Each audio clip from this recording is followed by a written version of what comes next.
got yourself vaccinated? Yeah. No, no, we just got rid of Trump, so it's going to be a while. So, uh, yeah, it's going to be a while. We are not like Israel. They just bought a whole bunch of vaccines and vaccinated it. So my postdoc left in the summer, and she went back to Israel, and she's already vaccinated. Oh, right. Yeah. Yeah. There's the whole, yeah, that was a national program that is completed or concluded, isn't it? Yeah, almost. So she got her first dose, and I think she's going to get her second dose this week or something, and it's all done. Okay. Wow. So it's crazy the way they manage the whole thing. It's amazing. Yeah, U.S. is suffering from Trumpism, and so things should get back to normal, hopefully. And in India, the population is just too big. Although there are most of that manufacturing of vaccines is done in India, so I think I'm very hopeful that my parents will be able to go out soon in the next few months. I mean, you went to Kharagpur, but where's your hometown? I'm not really sure if I recall that. It was in so back then it was in Bombay, and now it's in Nagpur. Nagpur. Yeah. Okay. Yeah, Yeah. in India, it seems like there's a start. Okay. Yeah, I think we can start. So we'll continue this later, but I think we have enough participants now. So Okay. let's start. Um, let me. Yeah. So I think right after I do this, I just stop video, right?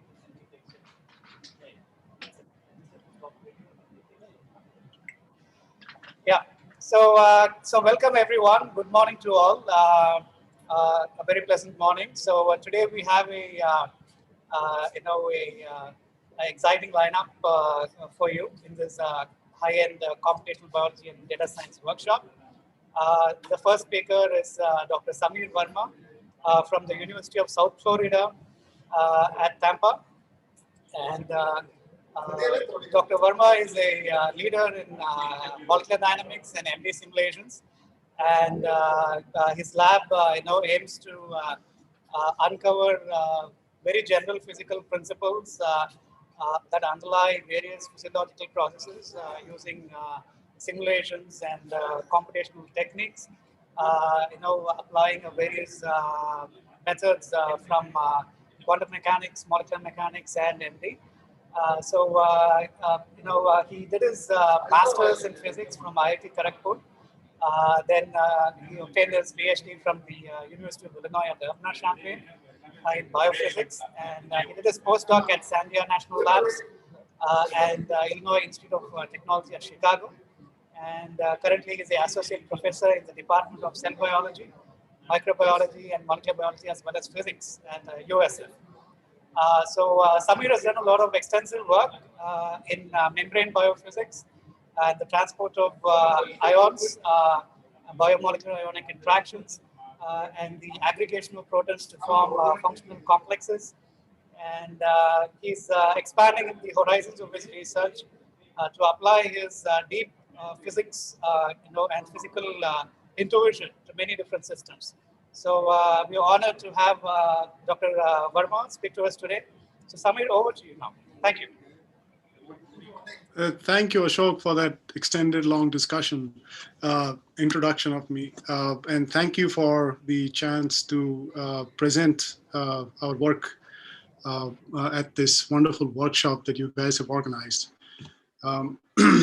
So as Ashok was saying, we are a molecular simulation lab, and we deal mostly with understanding mechanisms in proteins. Okay, so I'm going to take this from the top. Let me see if I can advance my slides here. Oops, everything froze. Uh-oh.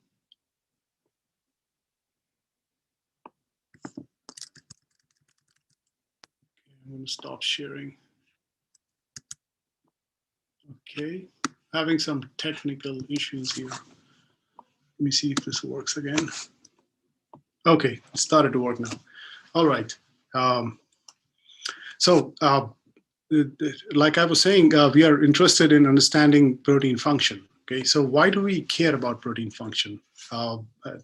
As you guys know, once you understand the mechanisms of proteins, you can begin to understand what specific roles those proteins play in the cell.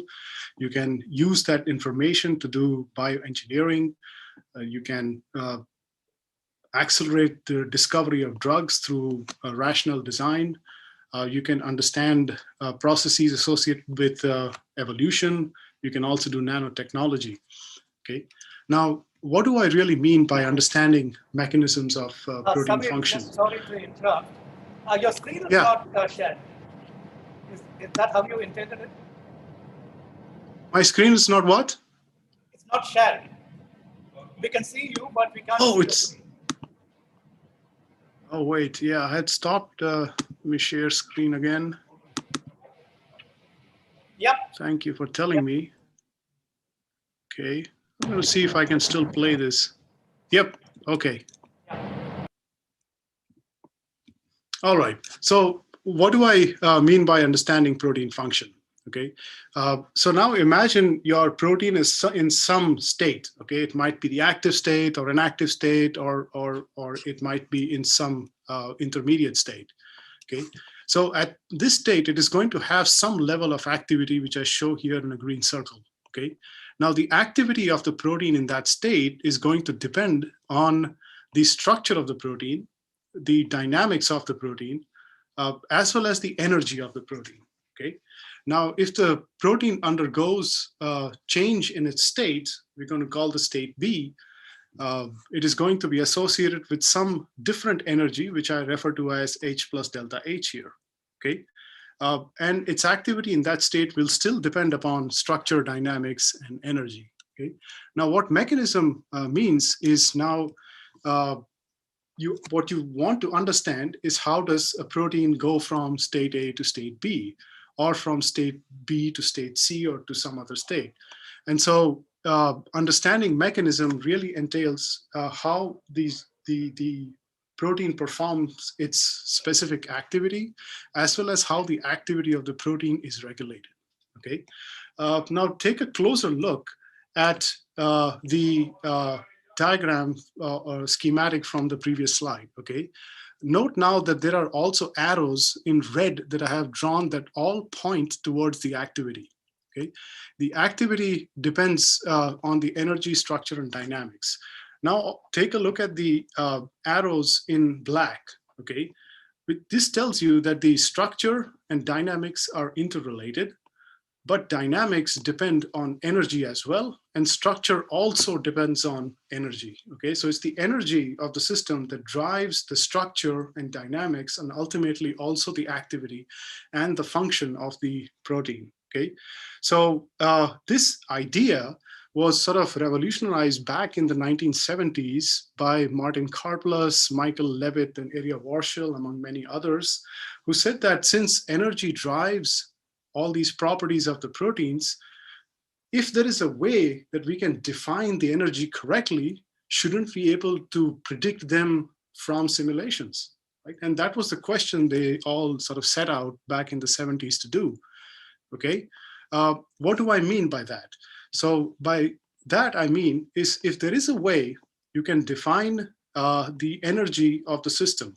Okay, that is, you can tell how each atom interacts with the other in some way. How are the energies of the bonds changing, the angles change, the dihedrals change, and so on and so forth, and how do different functional groups interact with the water, and so on and so forth. If you can do that, then you can essentially solve any equation of motion to get the coordinates of the protein or the system as a function of time. Okay, and so you can start with some system, some set of coordinates, use the energy function, and evolve that system in time okay? And then you get these coordinates of each particle as a function of time. And then you can do statistical mechanics on that, or some statistics to identify the key relationships between structure, dynamics, and energy and activity, okay? And this is sort of an example of what you get if you can describe the interactions between all the particles, and then evolve those particles under the influence of each other's force as a function of time. Okay, so this is a standard sort of a molecular simulation. The blue stuff that you see here is all water. Okay, and there's a yellow guys that you see. These are essentially ions going through a pore made in silicon, so it's a silica pore. Okay, and so it is not surprising that in 2013, this idea sort of developed over like 30 or 40 years to the point where molecular simulations became extremely powerful and sort of are now getting to a stage where they can be used as an alternative to experiments because of their efficiency and accuracy. That in 2013, Karplus, Levitt, and Warshall essentially received the Nobel Prize in chemistry for essentially these ideas and for also making simulations reality. Okay, but despite the fact that these simulations are used widely by many people for various purposes, does this really mean that we can now blindly apply these simulations to any protein? The answer is essentially no. Okay, there are a lot of systems that we can model at this time, but there are still many systems that we cannot. Okay, and so to understand this idea of the sort of what we can do with molecular simulations and what we cannot do with molecular simulations, and what are the essential challenges, let us sort of take a deeper dive into one of these simulation methods which we use in our lab called molecular dynamics. So I'm going to start by giving you a general idea of what molecular dynamics is, what are the key advances that have taken place in recent years, that have enabled people to use molecular dynamics as a standard go-to tool, and what challenges sort of still remain. Okay, so I'm going to present sort of a very coarse picture. So I teach a course on molecular dynamics every couple of years at the university. And we spent an entire semester learning molecular dynamics. Okay, so I'm not going to go through any of the details associated with molecular dynamics. I want you to leave with just a summary or a basic understanding of what it is and what are coarsely its applicability, and what are coarsely the sort of limitations that you should avoid applying molecular dynamic simulations to, so that you don't get spurious results in the end. Okay, so this is the sort of basic workflow of molecular dynamic simulations. Okay, you start by defining an energy function. Okay, and that energy function is what we call the Hamiltonian, which is essentially the sum of the kinetic and the potential energy of the system. Okay, the kinetic energy is just p squared over 2m, with p squared, p is the momentum here, okay, and m is the mass of the particle, and this is summed over all the particles. And then you have this potential energy, which I'm just writing out as a function of coordinates, okay, and I'm representing that as v, okay. And so you to start a molecular dynamic simulations, you need to have an idea of where the initial positions of the atoms would be, or particles would be. So you can imagine yourself taking a peptide or a protein whose structure is known from X-ray crystallography or from NMR or from cryo-EM methods. You start with that structure of the protein, and then you put that protein into solvent. So you have water molecules surrounding the protein, and salt and all the other ingredients that you want to be part of your buffer. Okay, so you have an initial position of everything, and then you define an initial set of velocities to it. Okay, and these velocities are essentially taken from a Maxwell-Boltzmann distribution. to begin with, okay? And now that all the particles have positions, they have velocities, what you do is you calculate the force that is acting on each of those particles. And the force that would act on each of those particles would essentially be a sum of all the forces that are imposed by all the other particles onto that particle, okay? And so you calculate that force. Once you know what the force is, you solve equations of motion using a very, very short time step, okay? So what you say is, I know what the force is on this particle. Now, under the influence of that force, where is it really going to move in what direction, okay? So you move it along that specific direction, and for a very small time step, and the time step is typically of the order of femtoseconds, okay?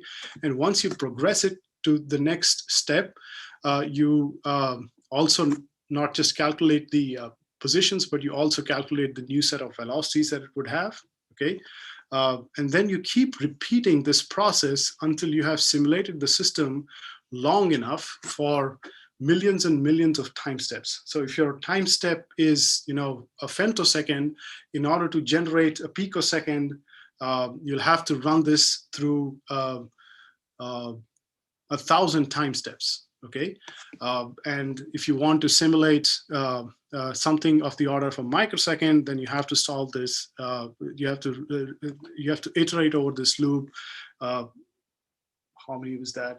10 to the power 3, 10 to the power 6, 10 to the power 9 times, right? So it's a pretty big sort of set of calculations. And you can imagine the bigger the system gets, the more simulation time it takes, okay? And the longer trajectory that you want to generate for all the particles simultaneously, the longer time it is going to take you, okay? So in terms of how you compute the force, okay, what you're essentially doing is you are taking, that force is a product of the mass times the acceleration. Acceleration is a derivative of the velocity, and Hamilton's equations actually connect the derivative of the velocity or the acceleration to a derivative of the Hamiltonian with respect to the coordinates, okay? So you take a derivative with respect to the coordinates. Now remember, it's a partial derivative, okay? So dH over dr becomes dH over dv because the first term here of p squared over 2m has no dependence on coordinates, okay? So you calculate the force as a function, as a partial derivative of the potential energy function. Okay, we haven't looked at the potential energy function in detail yet, but you will see some examples of that as we go to the next set of slides. Okay, so once you have your force, okay, now you use this force to update the positions and the velocities of the particles. Now there are many different ways to do that. What you're really doing is solving Newton's equations of motion, but you are not looking for the exact solution. You are looking for an approximate solution, right? And you're looking for a numerical solution and not a continuous solution, okay? And so to get a numerical solution, there are many different algorithms to do this. And one of the ones which is most commonly used is called the leapfrog integrator, okay? Where you are essentially calculating the force, calculating the coordinates at after a certain time step delta t, okay, as a function of the coordinates which you currently have. And it also requires coordinates of the previous time step, so it is t minus delta t. And it's and the third term here is essentially a product of the time step squared times the force that is acting on the particle. Okay, so you can get, and this is essentially, if you go through the math, this is essentially just Taylor's expansion, where delta t is very, very small. Okay, and this coordinate that you update is correct up to the fourth order.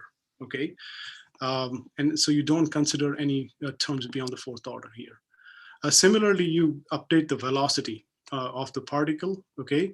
But here you're not using the velocity that you computed at t minus delta t, but you use the velocity that you obtained at t minus half delta t.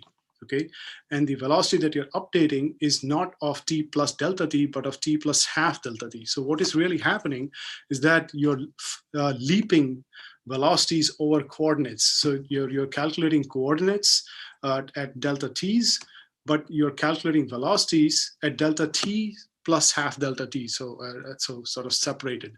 And the general idea here is that it's the velocity at the middle of the time step that determines the next time step, right? And so that's essentially the idea of the leapfrog algorithm, or the integrator. So you can do that, okay? And once you are integrating things, you also need to worry about setting up the sort of boundary conditions of your system, okay? So one of the things that is almost always done in these simulations is you're not simply simulating a protein in buffer.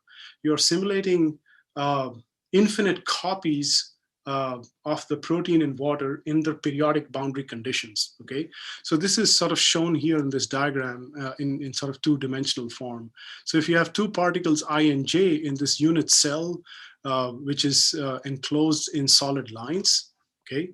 You're replicating this unit cell in in all dimension, along all axes, in this case, X and Y axis, infinitely, okay? So you're really running multiple images of the system, or infinite number of images of the system.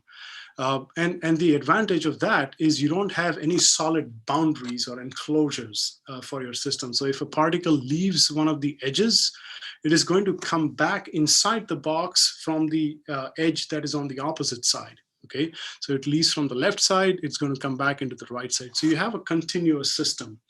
The problem now is when you start doing electrostatics summations and other energy summations, what ends up is you not only have to calculate the interaction between particles I and j, but you have to calculate interactions between ij and ii and all the other images, okay? Now this is done using a method called Ewald summation. It's an ancient method in physics for describing crystals, okay?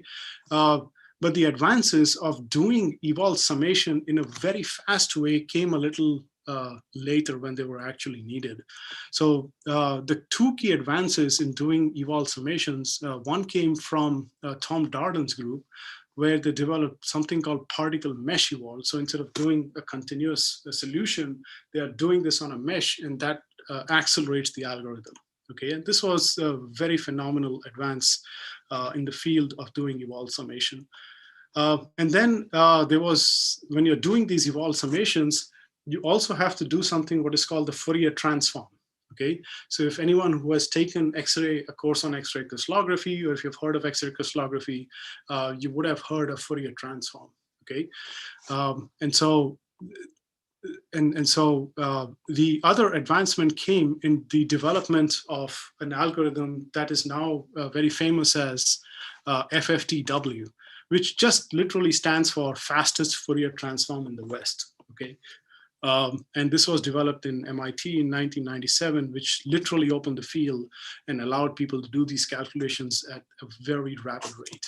Okay, so other than periodicity, you also need methods to control key variables, key state variables in your system that include temperature and pressure. Okay, and people are continuously making advances in these methods to regulate temperature and pressure. And so one of the latest key papers that came out on algorithms for maintaining pressure actually came out in 2007. Okay, so there are several different algorithms to do this, and there are improvements that are done sort of on a constant basis to keep the statistical ensemble as canonical as possible. And so I'm not going to go through these different temperature and pressure coupling algorithms, except tell you that this is something that you need to keep in mind and pick the right set of algorithms. for this purpose as well. Because if you want to run a simulation, say at the physiological temperatures of 310 Kelvin, then you need to say, okay, I'm keeping my system at 310 Kelvin. And the reason you need this algorithm is not because of errors in your potential energy function and so on and so forth. It is really for this very simple reason that when people started doing these simulations without any coupling algorithms of temperature and pressure, they were able to run these simulations for very, very short time steps of integration. The main error is sort of introduced when you choose what time step you want for integration. So if you choose time steps of, say, half a femtosecond, you don't need temperature coupling algorithms. You can maintain your temperature and pressure sort of even without the need for these algorithms.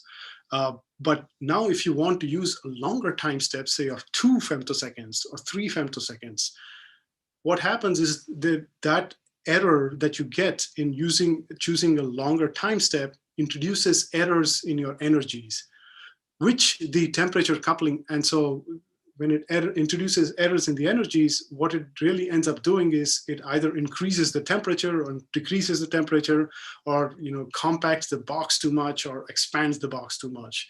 And so you need to constantly keep track and also keep regulating the temperature and pressure so that you can run these simulations using a longer time step. And the reason you want a longer time step is so you can get to the destined time in a shorter number of steps, right? And so this is sort of a slightly more detailed workflow of the molecular dynamics algorithm. And I took this and I saw that in your workshop that you're going to learn to use GROMACS, okay? So I picked these figures actually from the GROMACS manual so that you will have some familiarity with these figures and these charts and workflows. So you can pick up the GROMACS manual, you'll actually see this update algorithm in there, okay? And so to go into a little more detail into the algorithm that we discussed before, or the workflow that we discussed before, you again, in this workflow, you're starting with a set of initial coordinates and velocities. You're literally using updating velocities. And you not just have velocities at a given time t, you have velocities at t minus half delta t, okay? Because this is a leapfrog algorithm. You have a definition of the Hamiltonian, which you can use to calculate force. You have you use that information and the positions to actually calculate what the force is, okay? And once you have calculated the force, you also calculate something that are called scaling factors here, okay? And these scaling factors essentially tell you whether your pressure is going to increase or whether your temperature is going to change. If the temperature is going to increase, what you need to do is scale down velocities. If your pressure is going to increase, you essentially need to increase the size of the box a little bit. So those are coordinate and velocity scaling factors here, which you essentially apply to rescale the velocities v dash and rescale the coordinates r dash. And there might be some particles in your system that you want to keep fixed, okay, under some constraints. So you can do that as well, especially in GROMACS very easily by setting, okay, I want to fix this guy over here and don't want him to move. And so that's not going to move, and you can have certain set of constraints associated with that. You apply those constraints and then correct the velocities and then rescale the coordinates and then keep updating. Okay, so this is just one single iteration. And so you keep running this, okay, till for enough number of steps that you desire, okay. Now let's take sort of a broad brushed look at what these potential energy functions are, or what V is really. And this is essentially what is called the force field in molecular dynamic simulations, okay. So typically what V has information on electrostatics, bond energies, dihedrals, angles, and van der Waals. Okay, so this is essentially the set of information that any potential energy function would have. Okay, electrostatics is fairly sort of straightforward here. if you have charges, plus and minus, so each atom has a certain charge on it, okay? And based on that charge, you get electrostatics. So you can sum up, you're essentially just using Coulomb's law to sum up the electrostatics, or you could use even more complicated functions beyond just a product of the charges here. You can have induced moments, polarizations of different kinds to get more accuracy to do the electrostatics. You have bond energies, okay? You typically describe bonds using, I think I have those definitions here somewhere. Oh no, my screen froze again. Okay, I'll have to stop this and I'll have to go back. Okay, this is annoying. So I'm going to stop sharing and I'm going to start sharing again. Okay, and hopefully that should solve the problem. Okay, play. Yeah, it did. Okay. Yep. Yeah, these are things we figure out, right? These are pandemic issues. So, yeah. Okay. Okay. And so the bonds are sort of typically described using essentially Hooke's law. So you're connecting two of the atoms using a spring, and that spring has a spring constant. Okay. In this case, it is just Kp.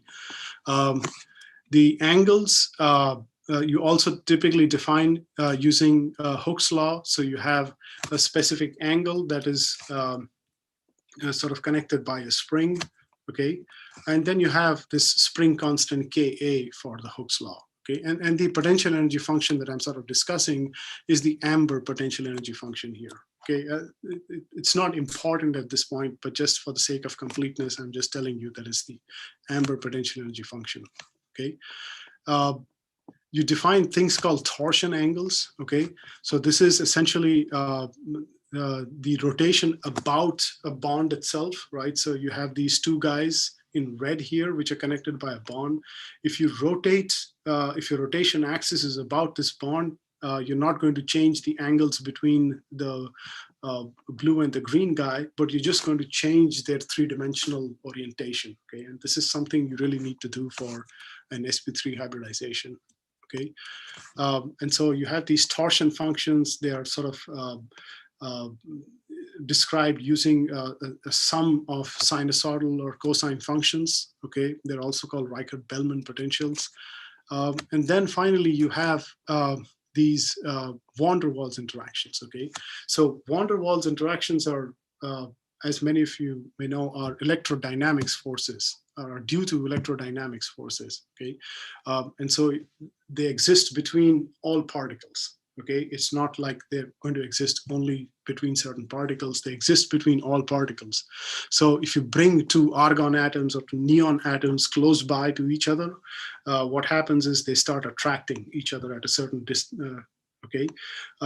And so they start attracting, and then if you bring them way too close and close enough that the electron clouds begin to clash with each other, you start to get this repulsion, okay? So this is van der Waals force or dispersion that you have to include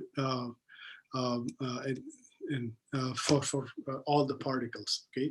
So this is essentially, in this case, it is really described using a Leonard-Jones form where you have a repulsive term, which is 1 over r to the power 12, and attractive term, which is 1 over r to the power 6, okay? So, and again here, this is the sort of basic electrostatics between part charges Qi and Qj here. Okay, so you have all these different terms, okay, and what a force field really is not just the form of the potential that you're chosen to use to describe these interactions, but it's also the set of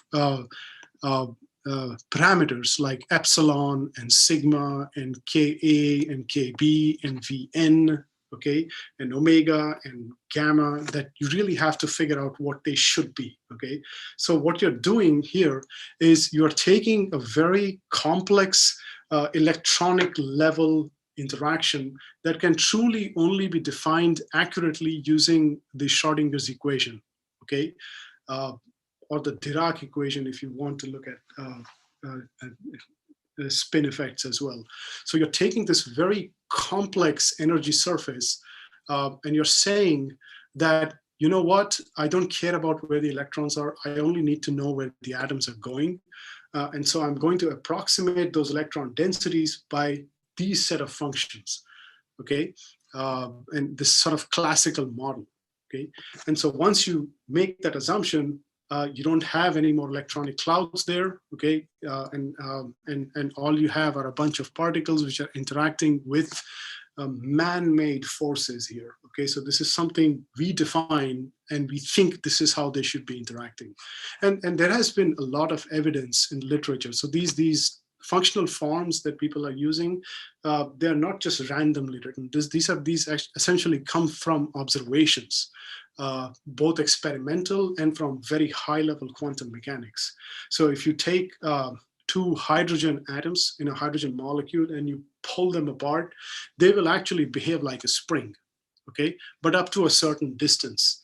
And beyond that, it's not applicable. So if you have small deviations in the bond length, that is essentially going to behave like a spring. And the same thing happens even for an angle, okay?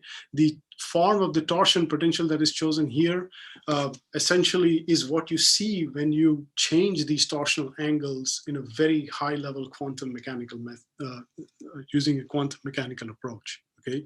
And so these functional forms are not just arbitrary, they are based on evidence that people have seen over decades on how atoms and molecules move under the influence of each other's forces, okay?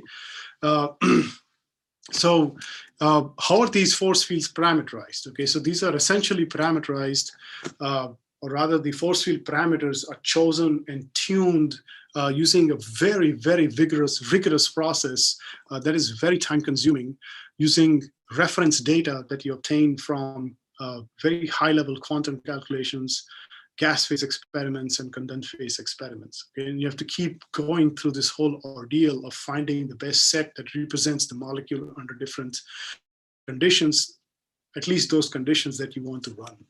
Okay, and so it has taken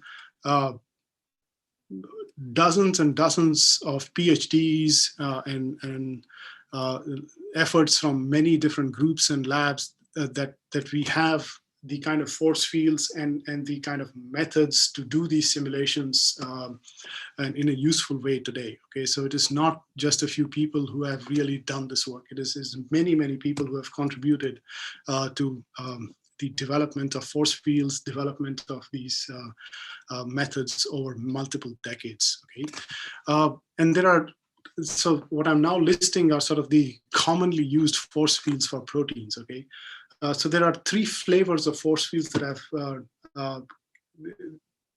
I've grouped here. One is what I call the non-polarizable force fields. Okay, this is where you keep once you define a certain charge on an atom, you keep it fixed regardless of where the atom goes in a simulation, or regardless of what's around it.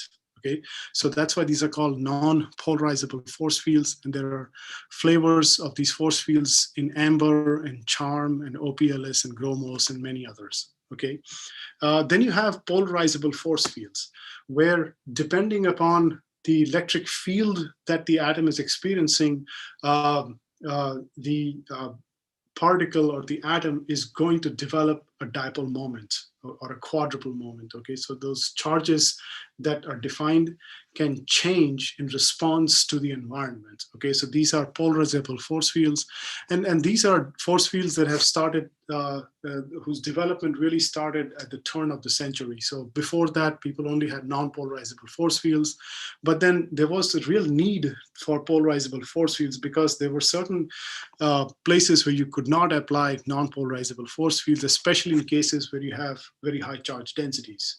And so people started developing these polarizable force fields. So there are versions of these force fields in charm and also in amoeba. So they're based on something called a Drude oscillator particle or a QEQ method, which is charge equilibration. So Drude particle method is essentially just attaching a spring to the center of the atom, and that spring, the other end has a charge, and that spring constant is what is tuned. And so based on where the electric field is, that spring is going to move around. And so the dipole moment of the atom is going to change. And this idea was really developed by Drude in the 70s and 60s, okay, which now we can, which now the CHARM group has actually put into practice. And so what it does is it adds another dimension to the calculations, and so it slows down the calculation. So you really want to use these polarizable force fields when you know that your non-polarizable force fields are going to fail, especially if you're dealing with very high charge densities. This QEQ is just charge equilibration. So instead of describing, a spring and a charge on an atom, you are essentially just changing the charges on all the atoms in a molecule based on what environment it is in. Okay, and then you have this sort of Thole model, which is implemented in amoeba, where you have point dipoles, point quadrupoles, point induced dipoles in it. Okay, so there are no springs in there. You just have point dipoles and point induced dipoles which respond to the electric field. These non-polarizable and polarizable force fields are not dissociatable. So you cannot use these force fields where you need to break and form new bonds. Okay, the bonds are all fixed here. Okay, if you want a dissociable force field where you can use them to study catalytic processes, people have also started developing force fields to do that, and one of them is called the Reax force field. The developer's name just slipped my head. Anyways, you can look up what Reax FF is. Adri Van Duin, I think. His first name is Adri. And so you can look at this Reax force field if you want to do catalysis or formation and breakage of bonds. Okay. Now, the question that you might be thinking of is, why are there so many force fields? Why isn't there just one and be done with it? Okay, like I was saying, the usefulness of sort of a prediction tool depends on two things: its accuracy and speed. Okay, theoretically, now if I put all the physics right, so if I solve the Schrödinger's equation and I make sure I'm solving the Schrödinger's equation absolutely as accurately as possible, as needed, then you will get an accurate prediction in the end. There is no doubt. Okay, but what will be the cost of that prediction? It is going to slow down the prediction so much, or it could do that, that even though your prediction is right, it's actually cheaper and faster to do the experiments instead. Okay, there's no point of that prediction, right? And so you really have to compromise on some accuracy to gain some speed. That is the typical idea. Okay, and as I was saying, all these models that people have developed over the years have some physical basis to them, but at the same time, you cannot ignore the fact that they are really a classical description of a quantum mechanical phenomenon in the end. Okay, so there is a loss in accuracy as soon as you do that. Okay, and so the way you do this loss in accuracy is essentially given rise to multiple different flavors of the force field, because people have started developing them with different philosophies and different thought processes. Okay, and how you should you define the charges first? Should you define the van der Waals interactions first? Should you look at the bonds and angles first? How should you mix these terms together? How should you mix van der Waals interactions with each other? And so there are multiple questions which are essentially actually just thought questions that you have to address that become part of your force field philosophy. And that is why you have multiple different sort of flavors of these force fields. Okay. What I'm showing you here is once you have developed a force field, you need some way to assess its performance. Okay. So this is a picture that I picked from Vijay Pandey's group from a publication in 2012 that compares the performances of many different force fields. Okay, and so on the horizontal axis, you have these force fields called FF96 all the way up to ILDR NMR. These are all versions of amber. Okay. Force field, and then you have the charm force field, and you have an OPLS AA force field. So on the horizontal axis, you have force fields of proteins, and on the vertical axis, you have different force fields for water itself. Okay, so you have GPSA, which is it's essentially implicit solvent model. So you don't have explicit particles for the oxygens and the hydrogens. You have the TIP3P model, you have SPCE, TIP4P, TIP4P05. These are all water models. Okay, so combinations of water models with force fields, and each of these squares, the color of the square tells you how good that force field is with respect to experiments. Okay, and so what you're really calculating is the chi-square error. Okay, which is you take a certain quantity that is measured from experiment, like J coupling or other properties or other observables that you get from NMR and crystallography and other experiments. You take those observables, you see what your simulation predicts, subtract it out, square it, divide it by the standard deviation, and you get this chi-square number. Okay, and this chi-square the color coding is actually shown on the right hand side. Okay, and so the more blue it gets, the better the force field has become. Okay, and so if you just track how the amber 99 force field has changed over time, all the way from 1996 to what it is now, it's getting more and more bluer. Okay, so you can see people have contributed from time to time to improve these force fields. As you see there's a problem, you go fix it, right? And so this is sort of a worldwide effort to improve these force fields. And there have been hundreds of contributions along the way to make them better and better. Okay, you can have, as you'll see, a similar sort of trend for the charm versions also, and also for the OPLS-AA version. Okay, so the OPLS-AA version shown here is an old one from 2003. There's a new one that came out just a few years ago, and that is definitely a lot better than this one.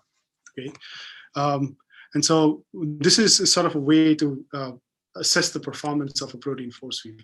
Now, there's another way to assess, which is used to a method that is used to assess performance of force fields, is structure prediction itself.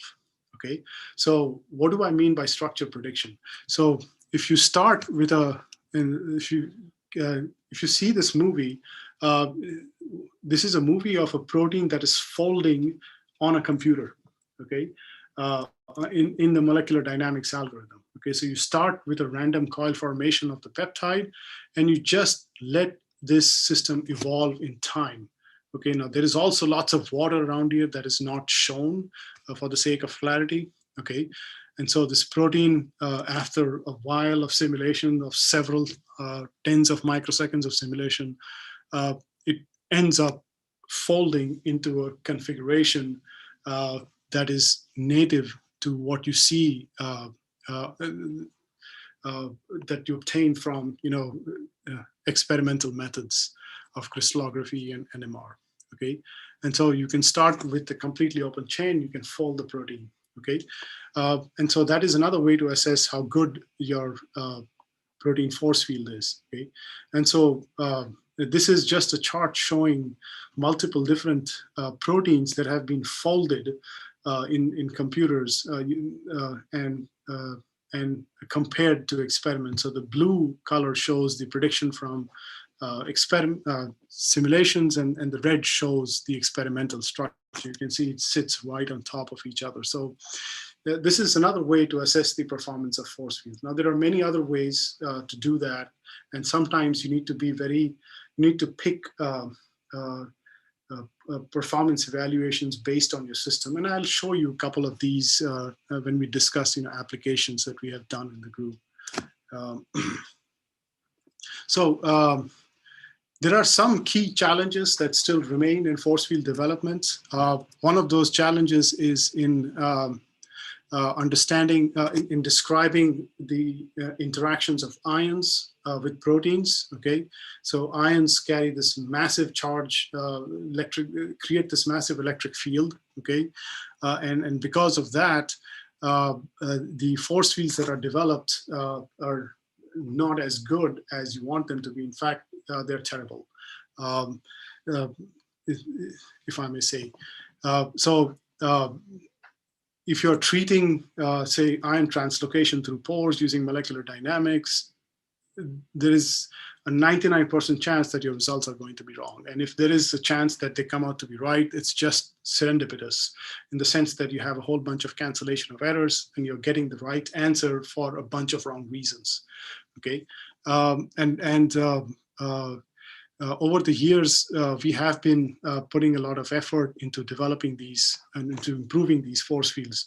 So what you're seeing on the right side is essentially plots of the energy associated with an ion interacting with methanol and subtracting that energy of when it would interact with water. So this is just substitution energy. Okay, and you see 4 different curves here, okay? In black is the reference data that we get from coupled cluster theory. So these are the gold standard of simulations, and you can compare coupled cluster theory directly to experiments, and you will find an error of less than, I think, 0.2 or 0.3 kilocalories per mole, or the difference. And so this is a very expensive calculation at the quantum mechanical level. So this is what we are using here as a reference energy. So black is reference energy. Now, what we did was we took the best force field, which is polarizable and everything, and we said, let's see how well does it compare against coupled cluster theory, okay?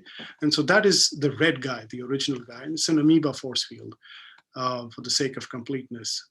And so you can see for a lithium ion, the error is anywhere from 5 to 8 kilocalories per mole. Okay, all biology operates within a few kilocalories per mole, and so the error is just extremely large. Okay, now if you compare magnesium, if you look at magnesium, the error is anywhere from 15 to all the way to 25 to 30 kilocalories per mole. These are huge errors that you get in these force fields. So if you read a paper on molecular dynamics on ion interacting with proteins, you're basically just reading junk at that point. And this is this performance is that of a polarizable force field, okay, which is supposed to be the most accurate one. And for non-polarizable force fields, the errors are even higher. Okay, and so what we have done is we have systematically improved these force fields over the years for these ions.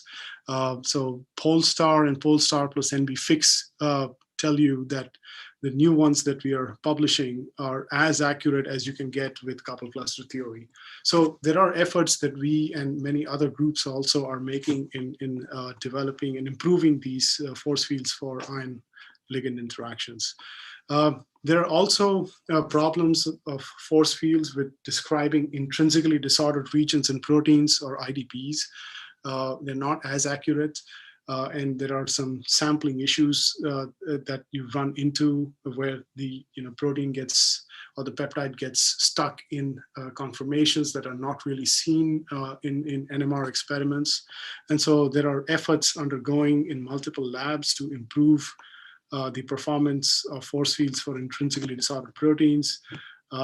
Modeling sort of bond formation and breakage and reacts is extremely expensive, and there are efforts going on to improve the efficiency and also the performance of those reacts FF force fields. Okay, my slide froze again, so I don't know what the deal is with this. Okay. It's not sharing again.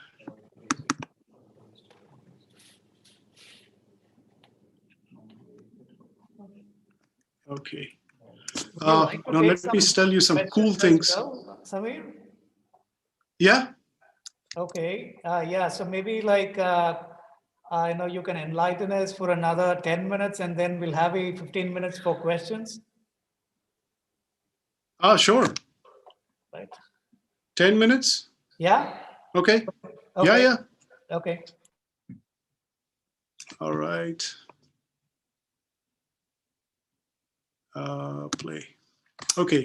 So now let me tell you some cool things that have happened that have helped accelerate molecular dynamic simulation. So I see three key things that have happened over the years that have really pushed molecular dynamic simulations to the stage where they are right now. Okay.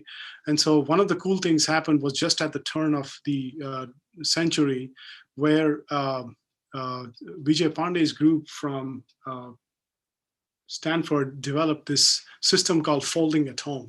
So whenever, if you sign up for folding at home, what you're doing is you're giving your computer and letting it run molecular dynamic simulations on it as soon as it goes into a screensaver mode. So when it goes into screensaver mode, it starts running those calculations. Okay, and so many people have actually donated their computers to run simulations on them for the sake of protein folding or for studying all kinds of mechanisms of protein function. Okay, and so. In fact, the very first protein that was folded on a computer was the Hewlett headpiece, and it was folded using folding at home. And Ashok actually might remember, because this happened right at the time when we had joined Urbana-Champaign for our PhD. And one of our batchmates, Hubi Nguyen, he was actually doing experiments called laser T-jump experiments to confirm the results of these predictions from molecular dynamic simulations, where they were able to see not only did the protein actually fold in its final conformation, but the intermediate stages that the protein went through folding were also correct. So this was sort of a cool thing that happened right around the time when we started our PhDs.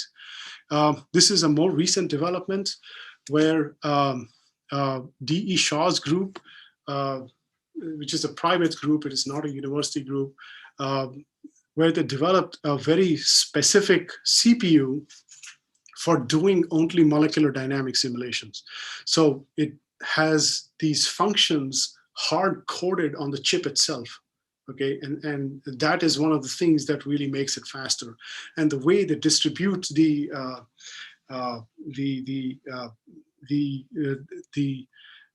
calculations is all so thought out and streamlined and hard-coded on the chip itself that it's able to accelerate molecular dynamic simulations rapidly. But this is not sort of their original idea. This was originally developed way back in 2005 or 4. And the very first system or software that came out, or hardware that came out, was actually called Grapes from somewhere in Japan. But this is, Anton is actually the machine that is made large scale, and it's also commercialized now. The third sort of major thing that happened over the years was combining the power of GPUs with CPUs. So back in 2007, NVIDIA introduced these GPU cards or video cards that could also be used not only for showing graphics, but also for doing these scientific calculations. Okay, and so once you integrate the CPU with a GPU, you can get massive performance of speed up in your simulations. Okay, and the reason you get that is because you have these multiple arithmetic units in GPUs, all the way from 3,000 to now 10,000 units, and each of them can perform a summation or a multiplication simultaneously. So you end up boosting the performance of your simulations quite a lot. Okay, so in the next 5 or 6 minutes or so, I'm just going to give you some basic idea of some of the applications that we have been doing. So the things that we do in our lab is we enhance reliability of these methods. We develop machine learning methods for analysis of massive amounts of data that we get. And we apply these methods then to understand selective binding of ions to proteins, to study allosteric regulation, protein assembly, and also viral entry. So I'm going to give you a very short 5 minutes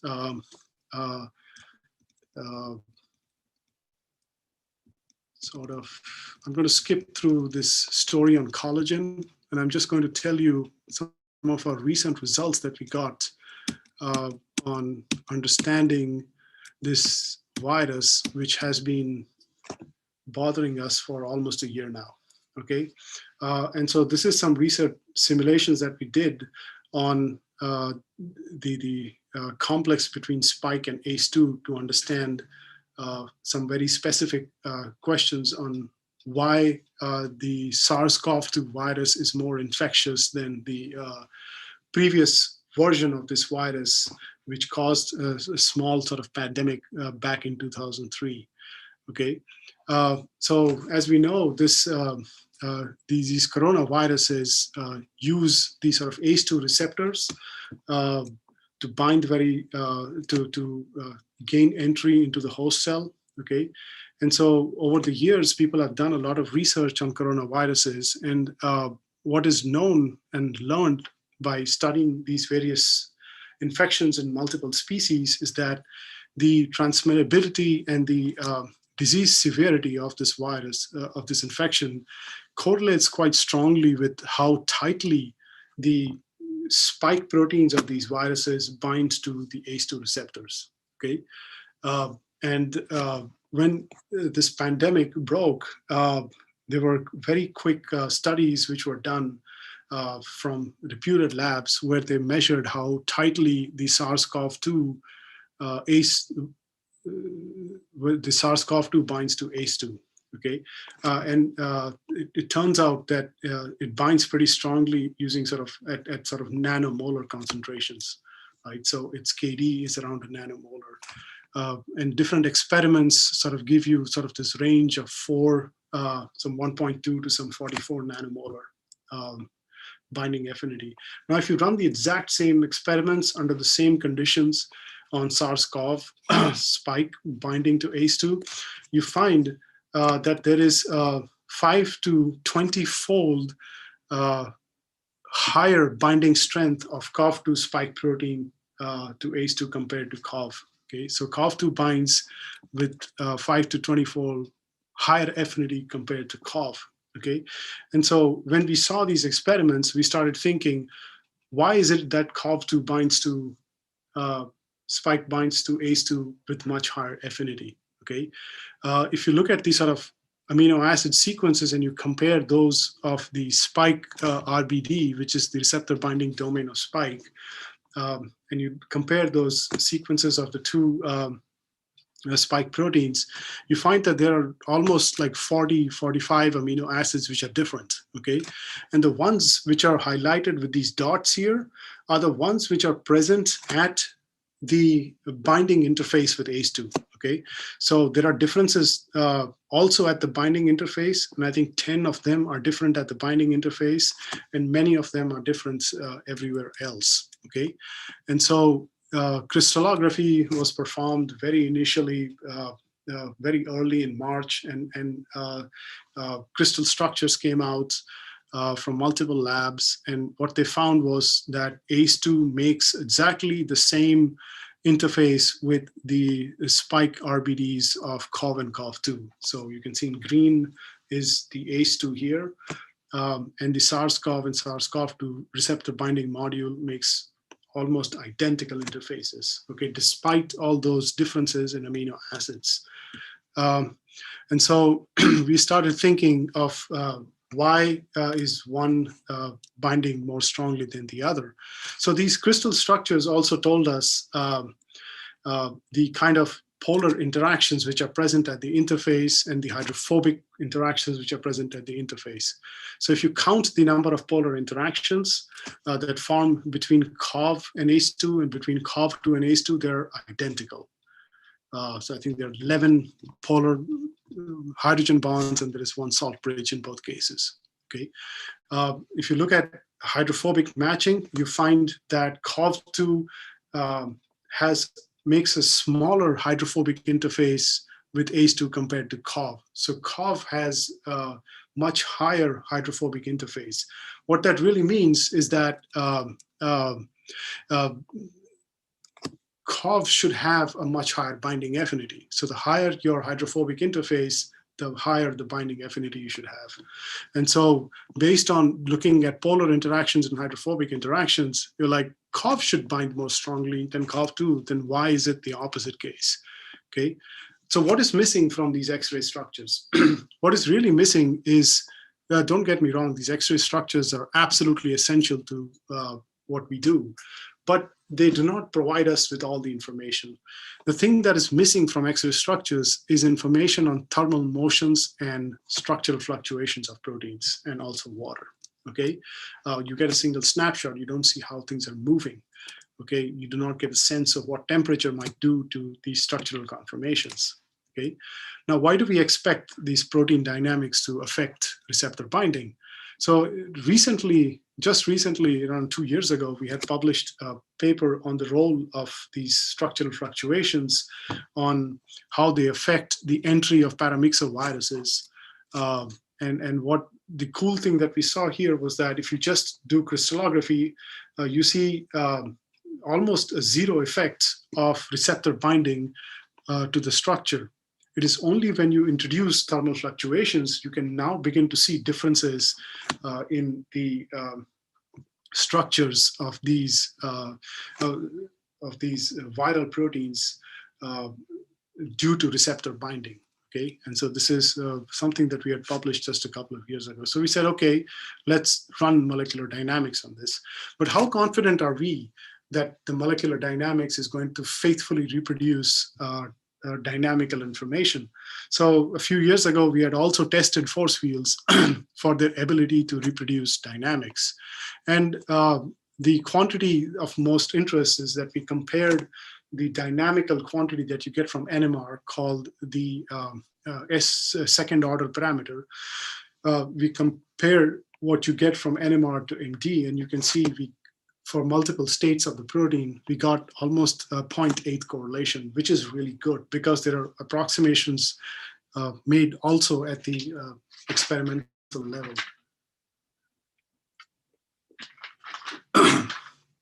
Okay, and so now we applied these molecular dynamic simulations. We generated very long, 3 microsecond long trajectories. So we had almost 500,000 particles because these are really big systems.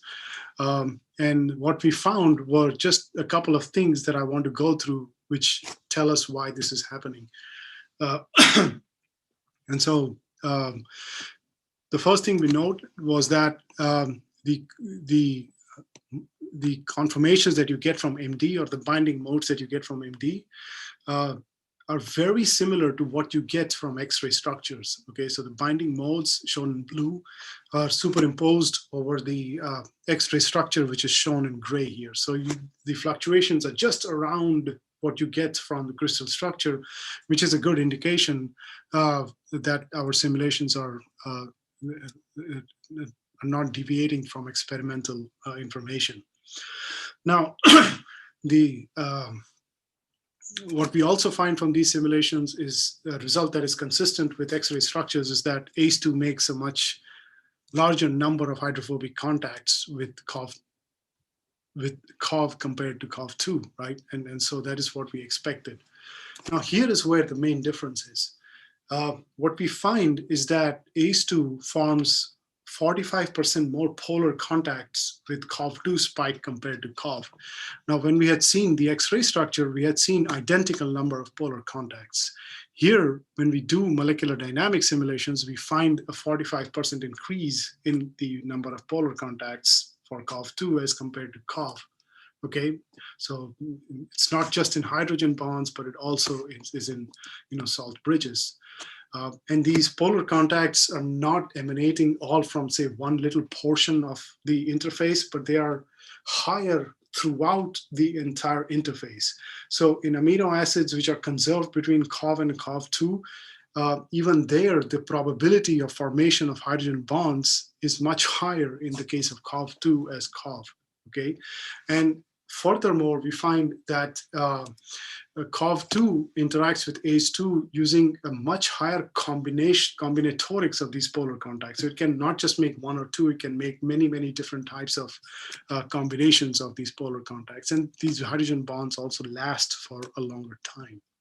And so if you now compare the results that you get from MD against what you get from X-ray, what we see is that the MD simulation is predicting all of the polar contacts which are seen in X-ray structure and some more which were not seen in X-ray structure. So what this tells us is that the differences in polar contacts in COV and COV2 spike ACE2 interfaces sort of seem to emerge only when you account for the thermal fluctuations, the combinatorics, and the probabilities of formation of those hydrogen bonds. Because in an X-ray structure, you used to have a fixed hydrogen bond. But when you put in temperature, you begin to now get a sense of the probability of the formation of the hydrogen bond, because the hydrogen bonds don't stay throughout the simulation. They sort of break and form and break and form. That's the sort of dynamical nature of all these interactions. And so this gives us a sort of sense of why this is happening. And we are now using this information to help groups design effective, spike 2 blockers at this point. And this is sort of under review and structure right now. And so over the years, there have been many contributions from many students in my lab and also from collaborators. And I'm really grateful to contributions from them. And at this point, I would like to stop and take questions.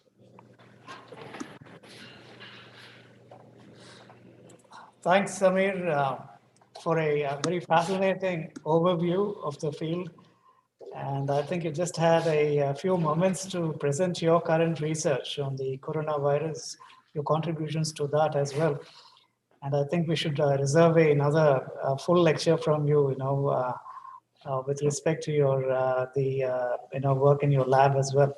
So I thought it was a really good perspective and a very nice, perfect introduction to all the PG and the research scholars here who would be looking to use some, molecular dynamics or even specialize in molecular dynamics for their works. So the session is open for a few questions. So I think Samir has given us a very long and complete overview, so which is quite good in itself. And if there are some questions, I think Samir would be happy to take those questions. So I can please post them in the chat box or the Q&A, or even I can unmute you, I think. You can be unmuted to ask questions. So anyone, you can just raise your hand, I think, and we can have some questions. So there's a question in the chat box. I'll just read the question. Hi, sir, I'm new to simulation field. I would like to know how is reaction diffusion model different from molecular dynamics simulations? All right, so I'll pass that question to Samir. How is reaction diffusion model? Sort of the, yeah. I see that question. I opened it. Yeah. Yeah. And so, first of all, molecular, note there are two terms, reaction and diffusion, which are different from molecular dynamics, okay? Molecular dynamics doesn't believe in diffusion, okay?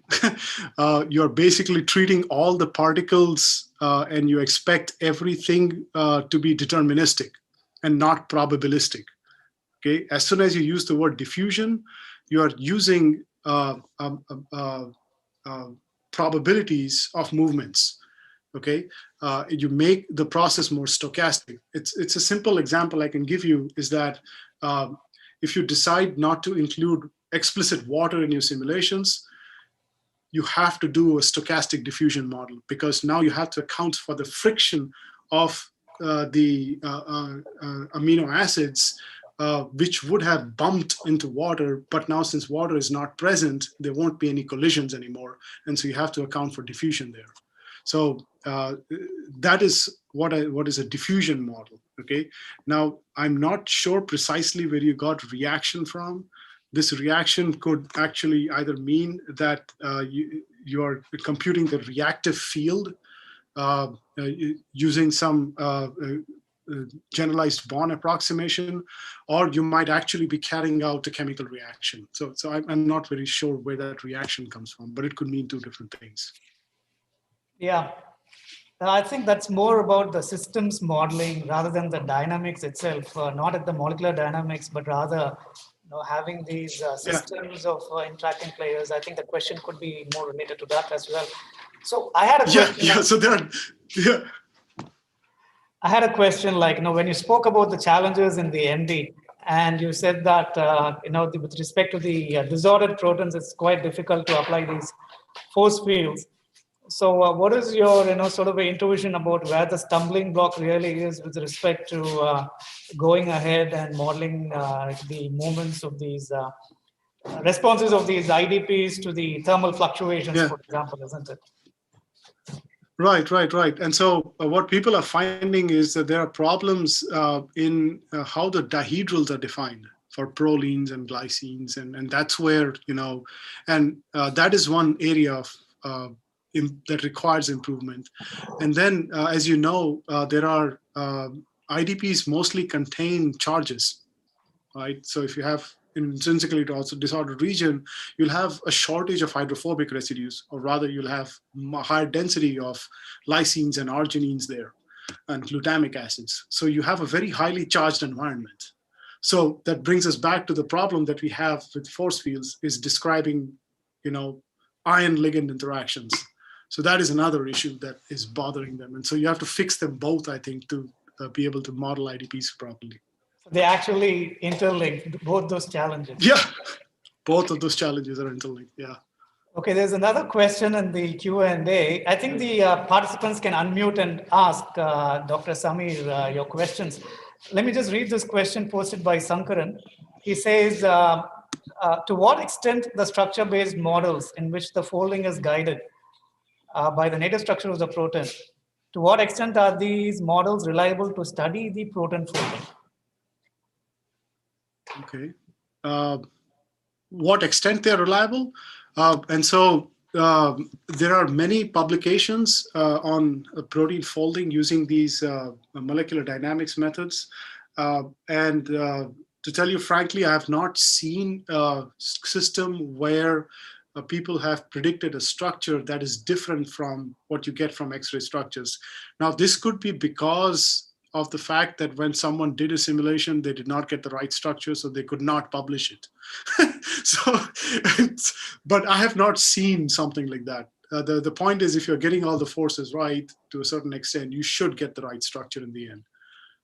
That's the secret among the MD community. I don't know. I don't know. I have not seen it. So, and then people have published this paper in Science that I showed. Yeah. They folded 15 structures in there to within 1 angstrom resolution, which was brilliant. Yeah. I mean, like now you have this Google DeepMind, which is basically gone from the sequence to the final structure. I mean, it doesn't say anything about the intermediates, like who we would have done with his experiments, but it just goes from the sequence and then the final structure state, the native state. And it seems to have like greater than 95% accuracy.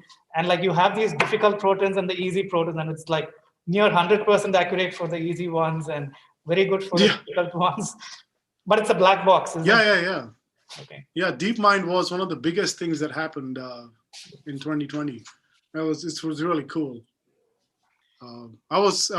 We knew this was happening, but then when the CASP results came out, we were like, oh, finally they made it. They were threatening just 2 years ago that they're going to beat everything. Right. And this time they did. Yeah, I heard Michael Levitt reaction after that, and he's like, I didn't think this would be like solved, like, while he's alive or something. And Yeah. he says, and he does concede that, but he says still like we don't really understand, how it does it. But still, But you're not supposed to understand. It's machine learning. You don't want to understand it. That's why you use machine learning. Who cares? right. Machines But figured it out. you see, in the ML community, they are trying to develop methods, not with respect to this deep mind and protein folding problem, but how do we actually extract meaning from these deep models? What are the techniques we can develop for that, and how we can interpret them? Yeah. Like look at like take some arbitrary layer and some node in that layer. What information does it really contain? Is it something that pertains to the problem or not? Or how do we generally, like, is it going to be interpretable or is it going to be explainable AI or not? Yeah. That's a big question in the Yeah. yeah. Okay, there's a question from Aishwarya Anand who asks how to choose the force field for the proton MD simulation. I mean, you had a box for different combinations of the force field and the water parameterization, and given a certain system, how would you choose the force field? Anand who asks how to choose. So typically, what we do is there is a force field that we have tested over the years in our lab, and that's what we stick to. And so, depending on your system, I think one of the first force fields you should try is the Amber 99 SB-ILDN force field with SPCE water. So that is sort of our first to-go force field. Okay, then you need to see what kind of interactions are present in your system. Do you have glycans or carbohydrates in there? If you have those guys, then you need to worry about pi-pi interactions. And so the short answer is it is not that easy, right? I have to tell my students what force fields to use, and it takes them 5 years to figure out why I chose that force field for them. So it is not a straightforward answer. If it were a straightforward answer, then I would have given you. But you have to consider your entire system as to how many ions it is interacting with, how good is the interaction between the ion and water, ion and protein, what kind of groups are present in it. If you're running something like lysozyme, that is a very standard system, you can use pretty much any force field because people have used lysozyme to test all the force fields. But now you go to a different system, then you need to worry about what differences there are with respect to lysozyme. And you need to account for those. I think there's one last question. Yeah. Is it possible to estimate the polar and dispersive surface energy components from MD simulation? Yes and no. So it really depends upon how your force field is constructed. Okay, and so if your force field is constructed where the dispersive, I don't think you mean dispersive, I think you mean dispersion surface components. I don't know what dispersive surface. So I'm going to tell you how to do this component analysis. So if your polar interactions are tuned to the polar interactions that you see in quantum mechanics and the dispersion tuned to the dispersion, then you can break it down. But otherwise, you should never break it down because there are errors in different components of the force fields, which sort of are canceling each other out in some way. And this is actually a technique that is used by the CHARM group, where they keep tuning charges and which is electrostatics, and they keep tuning van der Waals, forgetting what their actual source is until they match some macroscopic quantity like density. Now you might be getting the right density, but you don't know how much of your contribution from polar interactions and dispersion is, how to combine it. So yeah, that's what differs in philosophies. And so the way we are developing these force fields is by tuning polar interactions to polar interactions, dispersion to dispersion, and then just leaving it there. We don't want to change anything. This is the model. This is the classical model. This is what it can predict. And this is the best accuracy you can get. If you want to add something else, add a new physical component to it, and like charge transfer, and then add it and then see what effect it has. So those are all great questions. I mean, these guys think a lot. Yeah. I don't know who they are, but they No, are. I think, yeah, your talk was quite, a very good introductory and contemporary talk as well. I'm sure there are many more questions. Are there any more questions? And please unmute yourselves and ask. Sir? Yeah, go ahead. So this is Yes. Shankaran again. Samir, that was a wonderful presentation. Thank you. So I would like to rephrase my question again because earlier I was working with the structure-based models where the protein we try to study the protein folding. The protein folding depends on the side chain context. So we what we do is we get the side chain context, develop a model based on that. The initial structure is dependent on the side chain context, and then from there we try to uh, uh, study the folding. So I wanted to ask to what extent are these models reliable? Because given the computational resources, we are handicapped to do so. Right. So homology. So there are multiple algorithms or methods to predict structures. If you have very high sequence homology for a structure that is for your sequence against a protein whose structure is known, you can use homology modeling. Right. So if you have, say, 70% sequence homology between two proteins, you can use homology modeling. If you have a little less than that, you can try something called threading. And if you have, less than 30% sequence homology, you basically have to use an ab initio folding method. You can try something like a method developed by Rosetta. You can use that. You will not have access, I think, to DeepMind, but you can use something called iTassr to do that as well, to do ab initio structure prediction. But if you're just tuning the side chain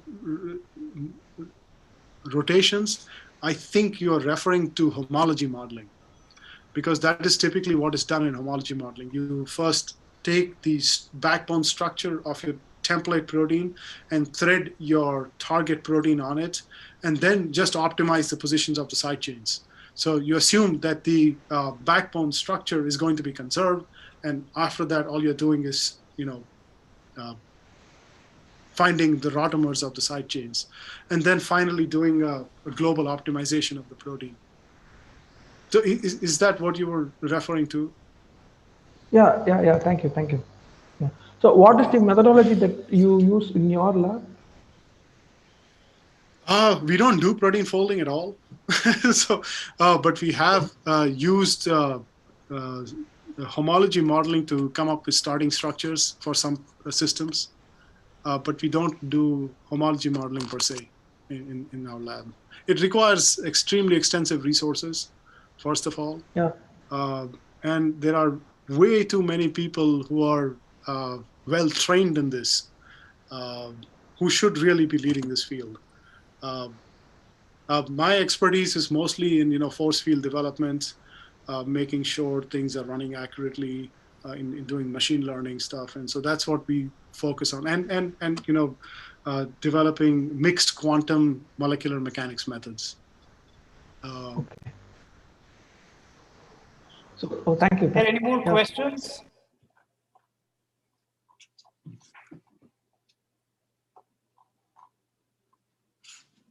I think we are actually 10 minutes over the. Oh no, we started 10 minutes late. Yeah, we did. But yeah, I think it's been a long session for you as well. No, this was great. I lost track of time actually, which is good. I'm sorry, I went a little over. You saw how many slides I had. Yeah. I had to stop you, isn't it? I mean, like, lest this turn out into a full day session, and you're up all night. Yeah. And I'm going to get calls from your home or something. So, but great. So I think there are no more questions. Everyone is, like, I think, properly introduced into this MD. And I think we had Yeah, have fun running these simulations today. I guess you have workshops and running GROMACS. So it'll be fun. So yeah, so Samir, runs his lab at USF, and he works on many of these different problems that can yield general insight into physiological processes. And I think his coronavirus study with these cutting-edge combinatorics probabilities is there on bioarchive currently, isn't it? Yeah, we sent it in September to bioarchive or something. Yeah, and it's yeah, been yeah. Moving around manuscripts, Yeah, I mean, I journals think right now. that bridges the MD and the diffusion a little bit. Going back to one of the questions we had. So yeah, I think we'll be hopefully seeing a bit more of Samir, at Sastra with more of his work when he finds time. So thank you so much, Samir. Anytime. Yeah, thank you. Nice seeing you, man. Yeah. Strangely, we end up in the same place again. Just as young as you did before. I'll catch up with you later. But so there's all right. Yeah, thank you so much, Samir. Good night to you. Yeah. So participants will be having. Thank you. So we'll be having the hands-on session following Dr. Verma's talk. So just stand by for the next session. Thank you very much. There's a break. How many minutes till 11 is it? So we have a break till 11 o'clock. So just stand by, and the next session will start at 11. Thank you very much.